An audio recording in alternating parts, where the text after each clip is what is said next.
Selamat malam nanti. Siapa namanya itu? yang Yang malam. Saya mah terbiasa pakai salam tuh bisa. Cuma sebelum kita melakukan kajian seperti malam-malam setiap ada kegiatan bimbingan belajar, saya dari tadi berdoa terus. Padahal nggak biasa berdoa karena kawan-kawan kita yang ditugaskan di Gajah lagi pada tumbeng sakit gitu ya. Terus yang sebagian tersesat di tengah-tengah selangkangan gitu ya. antara dedikasi dan katanya sih antara dedikasi dan rasa ingin tahu tentang apa yang akan dikaji. Nah, cuma persoalannya malam ini kayaknya kita akan lebih cenderung ngebahas tetap bahasa yang digunakan saat 98 ya. Dalam artian bahasa apa yang digunakan sampai bisa menyatukan munculnya lahir gerakan 98, ataupun apakah ada simbol bahasa, apakah bahasa perlawanan atau bahasa apa yang bisa menyulut terjadinya semacam gerakan 98 yang selalu terbayang berbicara gerakan 98 itu demonstrasi besar-besaran gitu ya. Nah, lebih bulatnya mungkin sambil nunggu Irfan. Kalau jadi topik pembicaraan adalah bahasa perlawanan sebagai alat pemersatu gerakan 98. Apakah statement itu betul atau pernyataan itu betul atau tidak? Yang jelas malam ini kita kaji gitu ya. Ya, Bang, untuk lebih jelas lagi, kira-kira kalau menurut Abang bahasa perlawanan atau bahasa lain kayak yang menjadi penyulut munculnya gerakan 98? Ya, kalau kita bicara tentang masalah gerakan ya, teman-teman, memang tidak luput dari jejak bahasa. Kenapa bahasa itu penting di dalam sebuah gerakan? Karena memang bahasa itu sendiri sebagai alat komunikasi untuk menyatakan sebuah alat komunikasi ya, dasar dari bahasa itu kan alat komunikasi dari pergaulan kehidupan kita sebagai umat manusia. Nah, di hampir di seluruh dunia pergerakan, bahasa selalu menjadi semacam tema dari gerakan. Ujungnya tetap pada bahasa ya. Bahasa jadi semacam tolak ukur dari mempersatu psikologis masyarakat yang besar pada waktu itu. Ya, misalnya istilah Aufklärung misalnya di Jerman ya, itu kan bahasa pencerahan, bahasa yang digunakan oleh masyarakat Jerman untuk melakukan perubahan dari masa-masa kegelapan. Nah, terus misalnya kata revolusi, misalnya revolusi, kata merdeka itu kan juga alat mempersatu pada zaman revolusi 45 atau revolusi pada zaman-zaman rakyat kita melawan kolonialisme Belanda. Terus kemudian juga di tahun 98 misalnya, 98 kata ada dua sih waktu itu, ada kata revolusi yang kemudian waktu itu menyatukan dan kemudian bergeser menjadi kata reformasi. Kata reformasi itulah yang kemudian menjadi pemersatu dari kekuatan gerakan mahasiswa pada waktu itu. Nah, kemudian munculnya bahasa itu dari mana? Macam-macam awalnya. Kalau yang di zaman-zamannya Aufklärung misalnya di Jerman waktu itu ya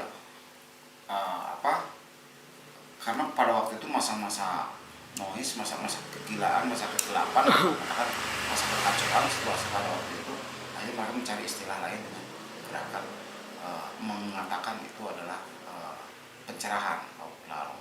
Misalnya gerakan Dadaisme misalnya di Jerman waktu itu, di Eropa ya, Dadaisme itu kan dari bahasa Prancis ya, artinya celemehan, semacam celemehan. Itu juga mereka menggunakan teks itu sebagai pemersatu dari gerakan pencerahan di era-era dunia kesenian atau dunia pengetahuan atau dunia politik yang semu waktu itu. Akhirnya mereka melawan dengan bentuk lain. Nah, kemudian di bahasa yang muncul di gerakan sebagai alat pemersatu itu adalah bahasa keresahan yang didasari oleh oleh persoalan-persoalan yang waktu itu sebagai bibit penekan persoalan masyarakat ya, seperti itu. Ya, kata reformasi muncul misalnya waktu itu dari Soeharto, kata itu muncul, tetapi kan kemudian itu dijadikan alat untuk merubah tatanan pemerintahan Orde Baru pada waktu itu, sampai kemudian bagaimana menggulingkan Soeharto. Nah, sebetulnya kenapa ada kata reformasi, kenapa ada revolusi misalnya. Nah, setiap kata yang dijadikan tolak ukur dari gerakan itu kan artinya berbarengan dengan konsep. Jadi tidak hanya sekedar misalnya ya lahir begitu saja tanpa di dalamnya ada perangkat-perangkat pemikiran. Tidak mungkin tanpa itu. Jadi kata revolusi jadi yang kenapa tidak dipakai karena persoalannya pada waktu itu perangkat yang merubah tatanan kehidupan dari Orde Baru ke Orde Reform, ke Orde Demokrasi misalnya, itu harus jelas karena revolusi pada waktu kata revolusi yang harus dilengkapi dengan perangkat kerjanya itu tidak begitu memenuhi. Karena apa, kata revolusi itu harus benar-benar didasari oleh kesadaran rakyat. Waktu itu rakyat tidak begitu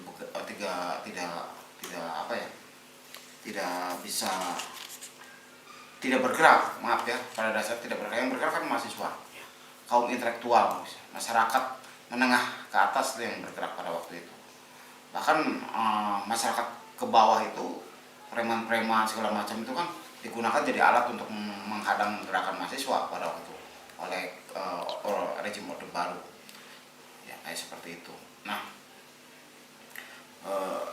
itu yang menjadi penting di dalam sebuah gerakan, bahwa bahasa adalah sebetulnya lebih tajam daripada peluru gitu. Lebih tajam dari senjata gitu loh. Jatuhnya Soeharto ya dengan kata reformasi.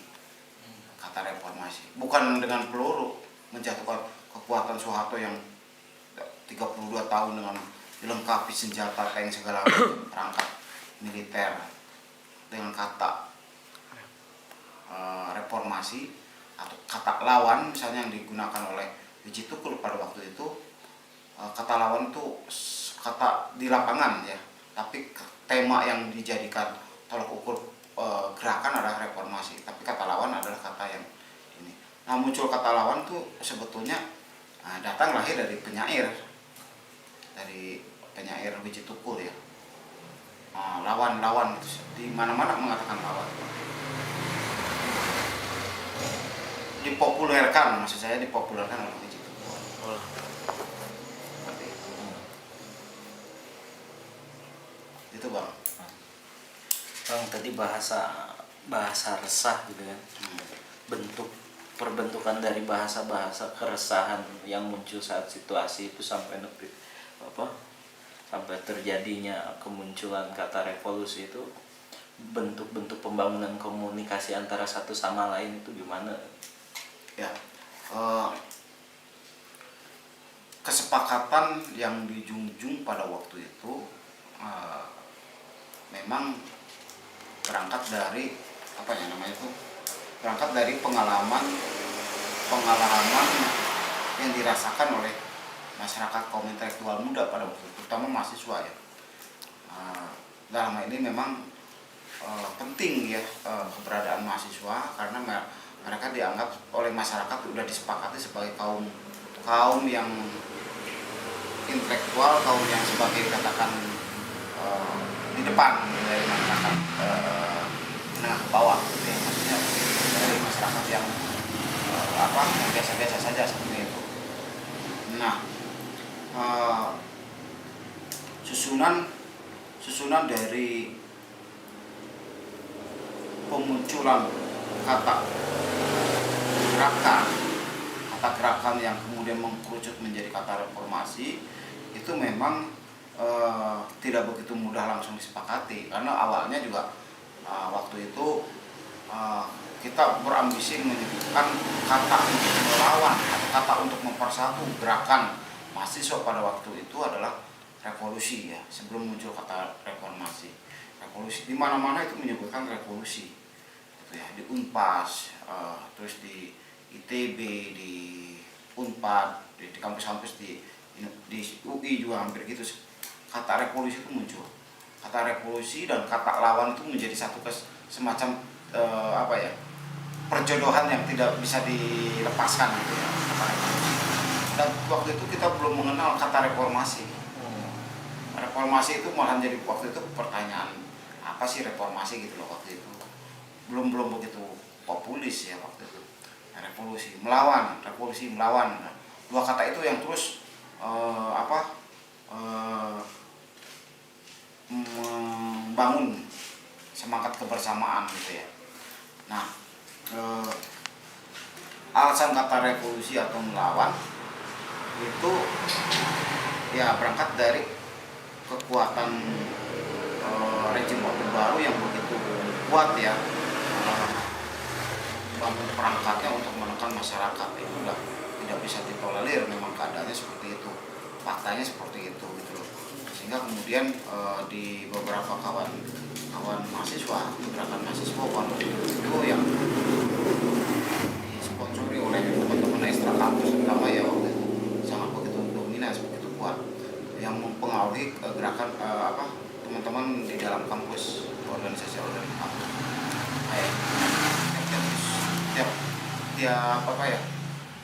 Memang tidak begitu, karena yang namanya organisasi yang formal di kampus itu tidak begitu tidak begitu memperhatikan persoalan. Justru yang banyak memperhatikan persoalan gerakan perlawanan, revolusi, kata-kata seperti itu adalah hanya beberapa orang saja di dalam kampus. Jadi bukan di himpunannya, bukan seperti itu. Tapi ada beberapa teman pentolan dari perguruan tinggi itu, kemudian mereka menggerilya bikin komunitas kecil-kecilan kayak gitu ya. Kayak misalnya di ITB ada GMIP gitu ya. Terus kemudian di Unpas itu ada HMR gitu ya kayak gitu. Di Unisba itu ada PAMU gitu ya. Terus di Unpad ada KKO kayak gitu. Tuh kayak gitu. Jadi ada mereka kelompok-kelompok kecil bikin organisasi. Nah, dari teman-teman kecil ini itu mereka dengan konsistennya mempengaruhi teman-teman di himpunan. Gitu loh. Sehingga bahasa kata lawan atau revolusi itu mulai merasuk ke organisasi formal di kampus. Kayak gitu.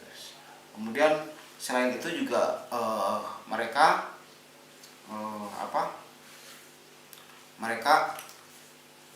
mengajak komunitas-komunitas dari luar, kampus-kampus organisasi ekstra kampus seperti GMLI ya, GMKI. Terus sering mereka melakukan kajian-kajian politik, kajian-kajian budaya pada waktu itu. Terus PMPRI sering melakukan pertemuan-pertemuan, mengundang teman-teman. Terus kemudian apalagi PMPRI, GMKI, HMI kayak gitu ya. Itu sering melakukan kegiatan seperti itu. Jadi yang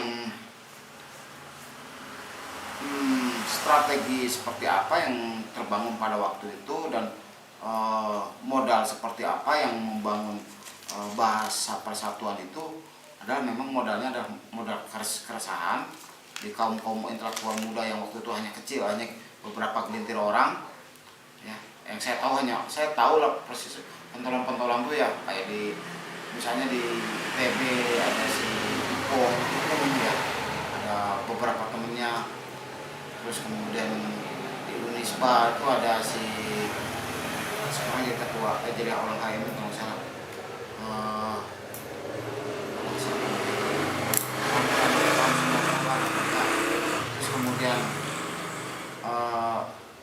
Unpad juga gitu ya, ada si apa namanya, bukan Muradi, si Muradi itu angkatan-angkatan berikutnya, si Eko misalnya, atau beberapa teman yang lainnya. Nah itu memang kemunculan orang-orang ini itu mereka adalah orang-orang yang dibina oleh angkatan-angkatan 80-an sebelumnya gitu loh. Jadi mereka masuk kayak gitu. Jadi dari situ mereka dengan modal pengalaman dari luar, pengetahuan dari kakak-kakaknya, dari senior-seniornya, dimasukkan ke teman-teman di himpunan gitu, kayak gitu. Jadi akhirnya rajutan itu jelas gitu. Kan ada yang mau ditanyakan terkait topik bahas sebagai alat pemersatu ataupun penyulut munculnya gerakan 98. Saya dengarnya dari tengah-tengah yang ingin saya Dari yang? tanyakan, mungkin sedikit melenceng. Jadi tadi yang abang sampaikan apa tadi yang yang melawan pemerintah itu dari kaum menengah ke atas, dari mahasiswa dan kaum menengah ke atas. Berarti kaum yang di bawah itu tidak bisa ibaratnya tidak bisa memikirkan apa yang terjadi di pemerintahan atau bagaimana. Kalau yang gini, ini oke bicara tentang konteksnya ke bahasa ya, bahasa pergerakan. Tapi memang ini yang melatar belakangi munculnya gerakan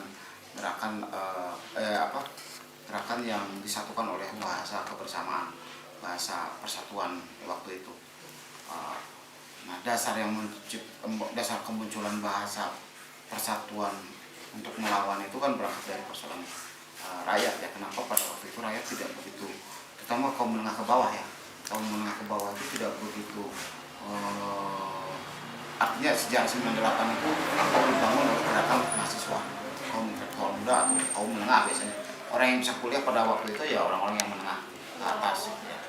Nah, artinya oleh golongan-golongan itu. Nah, di masyarakat yang di bawah sesungguhnya pada waktu itu memang ada dua pilihan, takut atau memang sama sekali tidak peduli. Nah, takutnya ya karena memang stigma-stigma PKI, stigma-stigma yang menyudutkan mereka itu sangat begitu ini ya, karena kuasa militer ini sangat begitu dominan. Peran militer waktu itu karena masih bersatu yang polisi itu di bawah militer, masih waktu itu di bawah tentara. Sehingga kemudian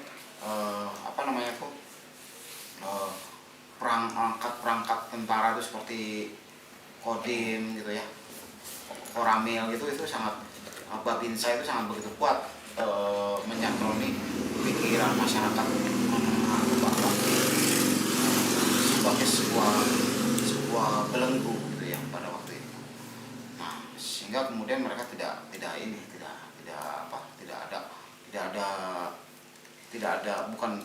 niatan, tapi ya udahlah pasrah aja padanya. Mau sampai kapanpun Soeharto jadi pemimpin ya silakan aja gitu loh. Yang bagi mereka penting hidup bisa layak, bisa damai, bisa tentram pada waktu itu. Nah, seperti itu. Jadi tidak ngerti apa yang dimaksud dengan misalnya Pancasila, keadilan, bagi mereka itu tidak penting. Kata itu sebagai apa ya? Kata Pancasila atau keadilan itu sebagai hak dia sebagai masyarakat Indonesia ya, masyarakat bernegara itu tidak penting. Dia manut sebagai warga masyarakat negara, dia manut apa yang diatur pada pemimpinnya gitu loh pada waktu itu.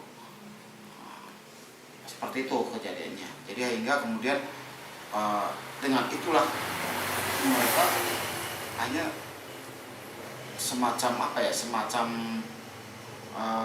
bahwa ada kepercayaan bahwa hal-hal yang berkaitan dengan persoalan militer, kekuasaan itu adalah masyarakat yang dianggap priai, masyarakat yang dianggap sebagai apa ya, sebagai yang harus dihormati kayak seperti itu. Seperti itu yang terjadi pada waktu itu. Jadi maka begitu terasa kuat budaya feodalisme pada waktu itu. Apalagi misalnya pada zaman itu Soeharto dengan menjawanisasi Indonesia ya, dan itu berdampak pada perilaku kaum intelektualnya itu harus berlogat gaya bahasa Jawa. Ya saya ingat pada tahun 80-an itu logat Jawa itu jadi semacam itu petanda bahwa kita itu kaum intelektual kalau kita ngomong pakai logat Jawa gitu, kayak gitu. Nah ya seperti sekarang misalnya kalau kita ngomong sesuatu ya, kalau pakai imbuhan Inggris gitu ya, itu semacam bahwa kita itu adalah orang yang bergaul gitu, kayak seperti itu. Nah itu terjadi, terasa banget dampak dari kekuatan Orde Baru ya, Soeharto. Nah, dari situlah yang kemudian menjadi pemicu dari kaum intelektual muda itu, dari kaum muda misalnya. Ya kalau misalnya dikatakan tahun 66 itu Sohogi dan kawan-kawan misalnya ya, terus ada Rahman Toling dan kawan-kawan, ya itu yang muncul ya kelompok-kelompok kecil yang muncul. Dan mereka pada waktu itu semua media dibungkam ya, tidak bisa bergerak media itu. Jadi tulisan-tulisan yang berkaitan dengan demokrasi kritik itu semua diam, tidak bisa. Sehingga teman-teman dari komunitas-komunitas kecil itu mereka membuat media-media sendiri. Waktu itu ada beberapa contoh media yang bikin hanya 2 lembar gitu. Semacam selebaran kayak gitu. Itu udah jadi pemicu. Kalau selebaran itu kemudian ketahuan tentara itu bisa dikejar. Tapi itu hanya selebaran-selebaran itu hanya disebarkan ke kalangan-kalangan para mahasiswa. Dulu seperti itu. Nah, bedanya dengan sekarang. Kalau sekarang kita sangat demokratis. Semua orang bisa bicara tentang demokrasi, semua orang bicara apapun ya. Dan kita ketika punya modal bisa bikin media sendiri, bikin usaha sendiri. Tapi kemudian lagi-lagi perbedaannya sekarang dengan zaman reformasi pada waktu itu ya, zaman-zaman sebelum reformasi itu sangat terasa sekali. Kalau dulu diawasin ketat ngomongin demokrasi itu ya istilahnya tabu. Kalau kita ngomong demokrasi terus ada warna merah, baju merah, itu udah diawasin gitu. Kalau kita pakai baju merah misalnya, apalagi baju Tan Malaka gitu ya, udah diawasin baju merah. Makanya kemudian waktu itu kan yang rambut gondrong, baju yang kayak pakai baju gitu, itu dianggap orang-orang pembebasan. Nah, beda ya orang-orang yang merasa ini harus bebas, jadi harus apa ya? Jadi dengan perilakunya seperti itu, dan mereka lari ke jalanan, tapi bukan untuk mengemis jalan, jadi mereka lari ke jalanan untuk menunjukkan sebuah pembebasan diri bahwa dia tidak mau terikat oleh sebuah sistem. Itu banyak teman-teman saya. Masa itu kalangan seniman sangat dipantau.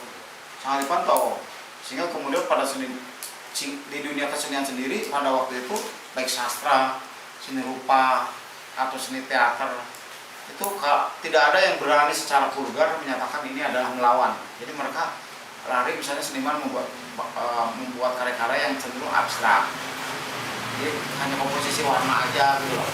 Tidak ada yang berani menyatakan protes gitu ya, melawan kayak gitu. Terus di sastra juga lebih banyak cenderung para penyairnya membuat karya-karya yang sofistik, Tuhan, menangis, kayak gitu-gitu temanya. Nggak ada yang hanya Wiji Tukul yang beraninya. Ya, soalnya itu belum lari kan. Jadi seperti itu. Nah, maka lahir kata revolusi atau kata lawan itu berangkat dari analisis para kaum muda seperti kalian pada zaman itu misalnya. Ini harus dilawan, keterbelengguan ini harus dilawan, kebodohan rakyat dan fasisme negara ini harus dilawan. Maka kemudian di teman-teman itu ketika ada masalah-masalah kasus tanah, kasus penggusuran, mereka senang masuk. Bahkan ada satu mahasiswa teman saya, dia masuk kerja ya, nggak ngelamar jadi pegawai buruh pabrik sepatu. Ini untuk mengorganisir buruh gitu. Keren banget. Dan sekarang muncul serikat buruh di mana-mana. Nah, kayak gitu. Terus komunitas-komunitas jalanan dulu susah, sekarang muncul di mana-mana. Kayak gitu. Organisasi gerakan itu sedikit pada waktu itu. Sekarang menjadi muncul di mana-mana. Hanya jadi berbentuk ormas. Nih Bang, misalnya nih si Ardi nih punya bawa ke konteks kekinian ya Bang. Kira-kira bahasa semacam apa yang dibutuhkan untuk kalau dibawa ke konteks kekinian menebas misalnya kedangkalan paradigma di kalangan aktivis kampus internal misalnya. Bahasa-bahasa apa sih, bentuk bahasa apa yang bisa dibangun gitu ya supaya istilahnya tadi misalnya si Ardi punya paradigma bagaimana antara satu lembaga dengan lembaga yang lain itu bisa menjadi sebuah kesatuan gitu, walaupun berbeda wadah tapi tetap pada dasarnya satu kesatuan. Seumpama itu ada yang seperti itu mungkin si Ardi lah kan. Kira-kira apa sih yang perlu dilakukan si Ardi supaya paling tidak nuansa gerakan 98? Ya saya pikir gini, kelahiran bahasa gerakan itu kan lahir dari persoalan yang sebetulnya pada waktu itu cukup panjang. Cukup panjangnya kenapa?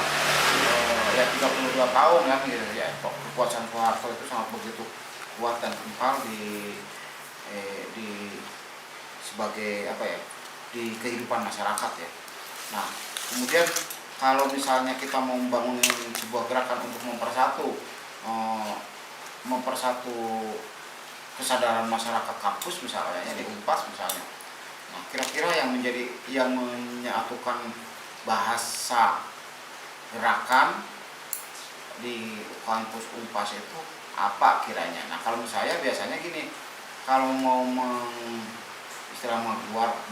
mengungkap itu harus berdasarkan berangkatnya dari penderitaan masyarakat kampus Unpas dulu. Dicari sumber penderitaannya apa. Nah, setelah ketemu sumber penderitaannya, lalu siapa yang melakukan biang kerok pembuat pelukaan ini gitu loh. Siapa yang membuat masyarakat kampus ini menjadi luka gitu. Siapa misalnya ya seperti pada zaman Orde Baru ya, yang membuat luka bangsa ini adalah Soeharto. Ya udah, satu-satunya jalan adalah bagaimana Soeharto ini harus dilawan. Jadi itu yang kemudian oleh masyarakat gerakan pada zaman 98, Soeharto adalah menjadi musuh bersama. Itu yang menyatukan seluruh gerakan, seluruh elemen kampus ya. Walaupun memang itu dengan membangun kesadarannya memang cukup lumayan panjang, cuma karena pada waktu itu semangat teman-teman itu sangat begitu gerilyawan ya. Mereka tiap malam datang tiru di kampus, padahal dia sudah bukan mahasiswa lagi gitu di DO gitu, tapi dia nongkrong gitu aja gitu. Mengkawin teman-teman, wah si Allah tolol ya, memang mahasiswa tapi bodoh banget kayak gitu-gitu. Akhirnya ya kan karena junior takut, karena mungkin senior itu kan udah berpengalaman ya, hanya manut-manut. Tapi itu memang benar gitu dan terbukti berhasil. Dan yang untungnya sekarang, kan bukan lagi teman-teman yang dulu, teman-teman saya yang ngomporin, tetap aja di jalanan jadi gembel. Tapi yang untungnya teman-teman mahasiswa ya, sekarang ada yang bisa setelah reformasi mereka ada yang dibiayain untuk sekolah ke Australia sampai doktor, terus jadi kehidupan kampusnya, jadi jabatan, jadi pemuda, jadi profesor, gila gitu loh. Seperti itu, ada hikmahnya gitu loh dari gitu. Jadi kan orang menganggap wah itu jangan-jangan itu jadi kambing jadi kuda tunggangannya. Nggak juga, banyak teman-teman saya. Maksudnya yang membangun kesadaran itu masih tetap aja dia di jalan. Tetap dia masih kusuk membangun gerakan kayak gitu. Gitu. Tapi pada dasarnya derita itu pasti ada ya di tiap ruang kehidupan. Tiap ruang ada. Cuma bagaimana kita bisa menggalinya gitu. RTW yang tadi cari sumber penderitaannya ya. Sumber penderitaan, dan itu menjadi bahasa bersama teman-teman.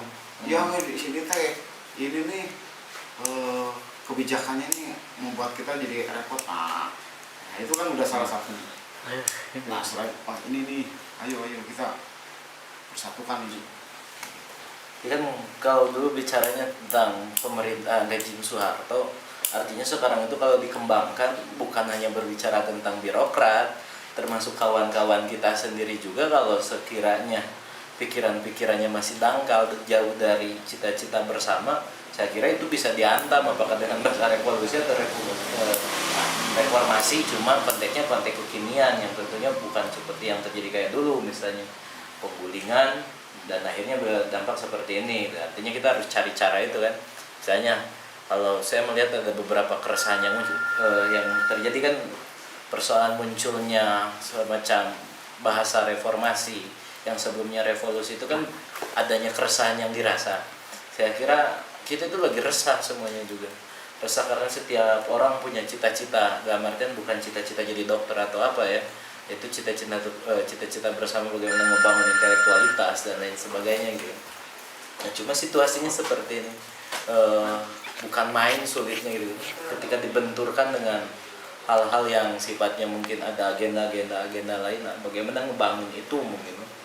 Nah, yang ingin diketahui ini Bang, jadi kalau salah satu bentuk keresahan bisa dicatat baru ya ada pemberedelan media, artinya itu secara tidak langsung akan menyebut orang-orang yang bergelut di bidang media, artinya kebangun tuh kesadaran itu. Terus pantauan terhadap tindakan seniman bisa dalam berkarya, artinya itu secara tidak langsung menyulut seniman untuk mengambil sikap gitu. Termasuk sastrawan tentunya ketika akhirnya ada semacam terjadi karya-karya yang lebih melankolis ya, termasuk dan sufistik. Nah, kira-kira untuk membangun keresahan, membangun kesadaran bahwa situasi yang namanya di ruang kehidupan itu semua orang pasti ada derita di sana. Nah, bukan langkah, bentuk tindakan seperti apa sih supaya dari tindakan yang kita lakukan melahirkan suasana bahwa kita itu dalam situasi derita. Ya,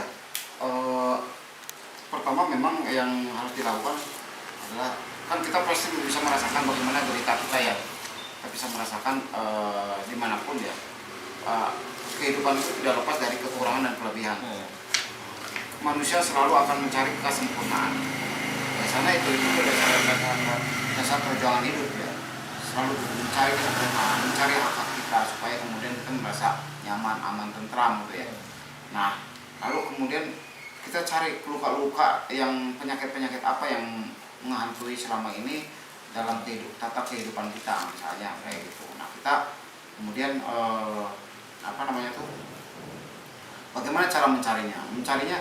Ini kenapa kita bisa rasanya tidak nyaman nih kehidupan kita ini, selalu ada masalah ini bersumber dari mana? Nah, itu kemudian kita melakukan kalau biasanya dulu ya kita membuat pemetaannya dulu, pemetaan masalah.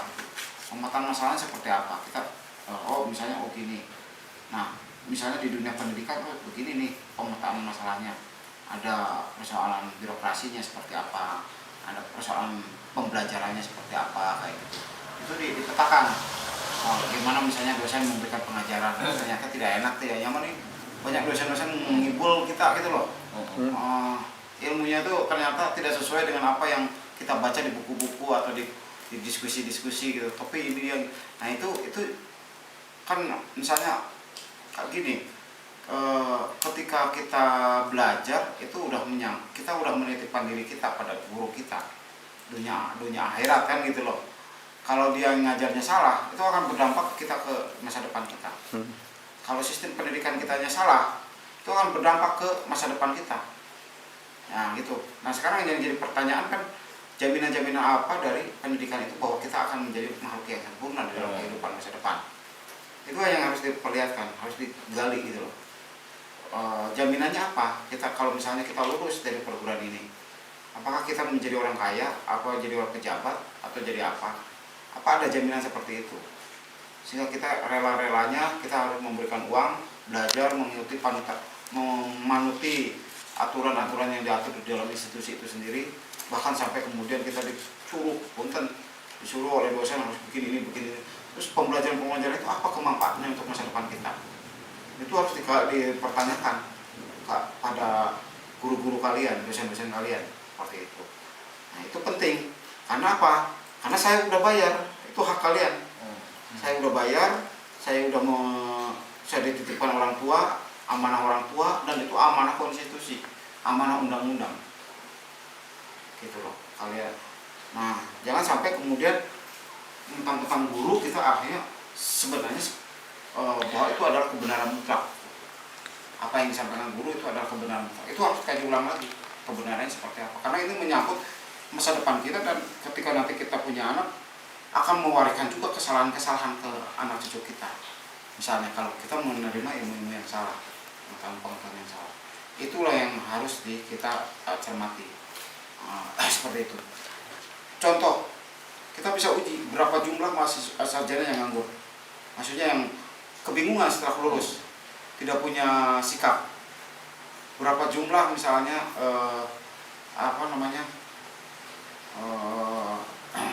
mahasiswa yang DO sakit ceprut gitu akibat dari persoalan institusi pendidikan. Misalnya ya ada teman saya, angkatan saya misalnya gitu, ya sampai sakit jiwa, ya kampusnya tidak bertanggung jawab. Padahal ibunya menyekolahkan anaknya sampai TK, SD, SMP, SMA, senang sekali, terus masuk perguruan tinggi ITB lah misalnya, kebanggaan sekali ya buat dia, buat orang tua ya, bangga itu anak saya masuk ITB, tahu-taunya gila sakit jiwa gitu loh. Di tengah jalan sakit jiwa, jalan lelumpangan sepanjang jalan Dago, stres kan kita sebagai orang tua kayak gitu ya. Bayang aja sama kalian misalnya, kalian nanti punya anak terus disekolahkan luar di Harvard misalnya, pulang ke Indonesia sakit jiwa gitu, anjir itu kurang bisa biarkan duit, biarkan ini istilahnya waktu pulang jadi sakit jiwa. Itu persoalan, ini ada kesalahan di pendidikan kita. Nah itu yang kita harus tuntut balik, kalau bisa dilaporkan tuh. Itu pelanggaran HAM, penipuan kan gitu loh, seperti itu. Nah itu harus dicari. Jadi jangan sampai kita belajar mendapatkan ilmu yang salah. Seperti itu. Nah, artinya ketika kewajiban sudah kita tunaikan, jangan ragu untuk menuntut hak yang harus kita dapatkan. Iya, karena itu hak kita. Kita udah ngeluarin uang kok. Kecuali kalau gratis. Kayak tabung kan gratis ya, dia mau datang mau nggak datang kan gratis ya, masa ikhlasnya kok. Silakan aja mau ini mau datang mau enggak. Termasuk misalnya ketika hak yang diberikannya itu tidak sesuai dengan kita boleh menyampaikan bahwa ada ketidaksesuaian yang diinginkan oleh kita, misalnya sistem hal yang terlalu banyak, istilahnya lebih cenderung kayaknya akademik gitu ya, tapi ternyata bukan. Dalam artian misalnya ngasih tugas, dan si tugas itu ternyata hanya salah satu cara dia untuk tidak supaya tidak terlalu menghabiskan waktu menunaikan kewajiban dia sebagai yang sudah diberikan kewajiban oleh mahasiswa. Itu wajib menurut saya harus dipertanyakan. Karena apa? Itu karena menyangkut kita harus detail loh belajar itu. Soalnya masalahnya ini hidup itu cuma sebentar. Hidup sebentar dan mahal. Gila gak? Kita harus bayangin aja gitu, orang tua kalian nyari duit begitu susah payahnya gitu ya, nyokolain kalian gitu. Terus kalian dapat ilmu yang salah gitu loh. Ya bayang aja siapa. Orang yang sakit hati juga orang tua secara tidak langsung. Orang tua ya percaya aja bahwa itu perguruan tinggi gitu loh. Orang namanya juga Mahadewa kan, Maha Guru di sana itu. Ada kebenaran gitu. Tapi kan perlu juga diuji kembali kebenarannya. Kalau kemudian memang itu membangun persoalan buat kita, ya kita wajib berhak mempertanyakan karena kita membayarnya. Kecuali kalau kita tidak membayar, dan itu dibiayain juga oleh negara, dibayar oleh kita dan dibiayain oleh negara. Dua loh, mau swasta mau negeri juga sama, dapat bantuan dong.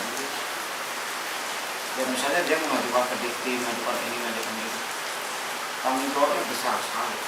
Makanya kehancuran bangsa ini adalah yang dosa besar adalah perguruan tinggi seluruh Indonesia. Jadi Bang, bisa diartikan juga terjadinya semacam tuntutan-tuntutan ketika 98 itu karena yang menuntut itu sadar akan hak yang istilahnya hak yang harus didapatkannya tidak sesuai nih. Iya. Nah satunya itu. Nah cuma bagaimana caranya supaya kita bisa dalam artian apa namanya menyampaikan dengan tegas ataupun punya sikap bahwa kita itu punya hak loh terhadap hal ini, tapi kadang-kadang berbenturan dengan ketakutan mungkin. Ya, kita itu harus mampu membuat apa yang membuat manusia abadi itu karena yang mampu menciptakan sejarah pencerahan. Tidak dirasakan oleh kita akan dikenang sepanjang hayat. Itu. Jadi bagi teman-teman di Jerman misalnya ya kaum intelektual mudanya yang melawan waktu itu kematian itu bukan jadi soal. Zaman Hitler loh itu gila-gilaan bersalah ditembak gitu loh, gila. Tapi bagi kaum pergerakan istilah perlawanan itu tidak ada istilah kematian. Kematian itu persoalan lain. Tapi yang penting bagaimana kemudian bahasa pergerakan ini, bahasa perlawanan ini nyampe, pesannya nyampe. Ini gua tidak suka lo cara lo memimpin negara, cara lo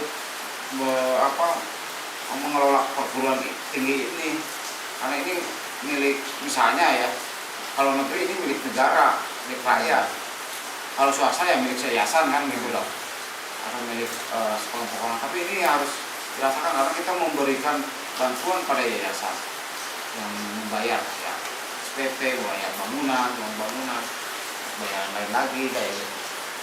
Nah,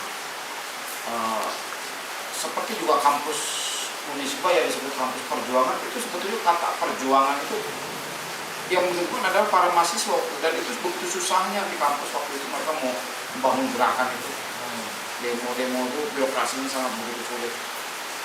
Tapi begitu besar nama kata perjuangan dan menang reformasi itu dijadikan label kampus itu, bahwa itu ada kampus perjuangan kan gitu. Padahal dulu yang orang-orang yang meneteskan meneteskan air mata dan darah ya di kampus Unisba misalnya, itu begitu terasa kuat tekanannya dari pihak kampusnya. Tapi kemudian sekarang sudah reformasi dan menang, wah itu dijadikan ini gitu loh. Seperti itu, jadikan model semacam dagangan kan. Jadi kalian tuh sebetulnya kampus itu dibesarkan oleh kalian, dibesarkan namanya, dibesarkan finansialnya, gitu. Besarkan namanya, kalau tanpa kalian kampus itu nggak akan besar. Dibesarkan finansialnya tanpa pembiayaan dari kalian, anak itu mereka bisa hidup. Ya, artinya kita punya hak dong untuk mendapatkan apa yang timbal baliknya. Hak institusi ke kita apa, hak kita pada institusi apa, itu yang harus itu harus ada deal. Nah kalau kita misalnya kita belajar itu ada jaminan bahwa kita nanti masa depan kita akan bagus, oke. Itu kalau tidak ada jaminan masa depan kita tidak bagus, ngapain? Capek juga kan gitu. Harus habisin waktu, udah waktu sudah dekat, dibiayain mahal lagi. Kemarin di Banten juga waktu usia itu 60 tahun, 70 tahun gitu. 80 tahun, sekarang ngabisin waktu misalnya studi 5 tahun, itu udah nyeret waktu gitu loh. Ini cari yang lain lah yang benar sekolahnya gitu loh. Atau mencari siapa, kalau enggak ya kita harus terus itu hati kita. Pak, ada yang mau sampaikan? Kalau tadi kan pada zaman Soeharto itu, jadi masyarakat itu sekarang itu disebabkan oleh ketakutan dan kurangnya pengetahuan. Terus kaum intelektual atau mahasiswa itu mereka tuh mereka yang melawan, mereka bisa bersuara karena punya pengetahuan. Kemudian pada masa itu mahasiswa kaum yang bawah itu kemudian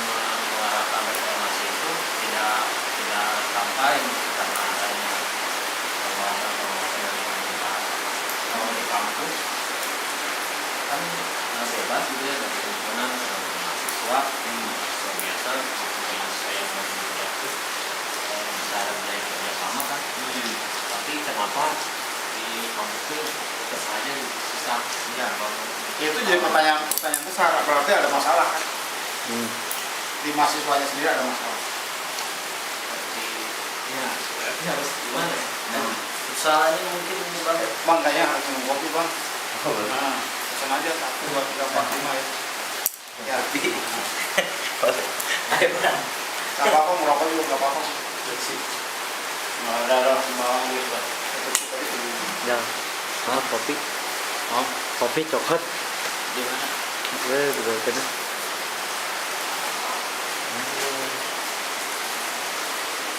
Itu baru mana lagi? Minum. Hah?